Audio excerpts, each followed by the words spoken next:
No nii, millega me proovime täna hakkama saada, on siis see, et kui meil on kaldtee, laseme siit jooksma kuuli. Kaldtee on meil mingisugusel kõrgusel maapinnast ja siis see kuul kukub siit alla. Nüüd, mida me mõõdame? Et selle koha peal me mõõdame ajahetke, millal ta läheb siit mööda. Ja tegelikult me saame siit teada ka selle kuuli kiiruse, kui me teame selle diameetrit ja siis seda tuntud graafikut, mis meil eelmisel korral juba oli. Ehk siis sellest me saame kiiruse. Nüüd edasi me tahame mõõta seda ajahetke, kus see kuul kukub siia alla. Ja selleks me kasutame ühte asja, mis on kiirendussensor. Ja siis me veel mõõdame ära sellise asja nagu kuulikese potentsiaalse energia alguses.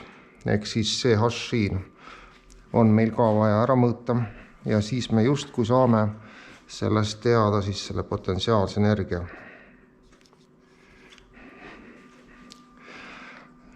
Nüüd kogu selle loo tulemusena me peaksime suutma mõõta siis lauakõrgust selle aja järgi, nende kahe aja järgi, T1, T2, ehk siis delta T on T2 miinus T1. Kui me teame, kuidas asjad kukuvad või liiguvad gravitatsiooniväljas, siis me saame selle rehkendada. Teine asi on siis see, et me saame uurida natukene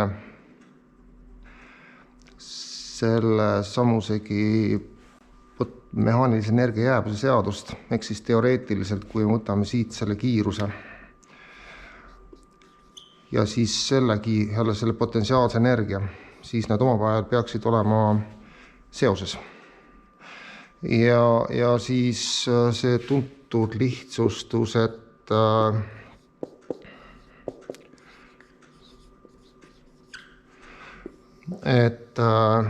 me võiksime anda sellele mingisuguse hinnangu, võib-olla isegi targema hinnangu, kui me oskame seda anda põhikoolis.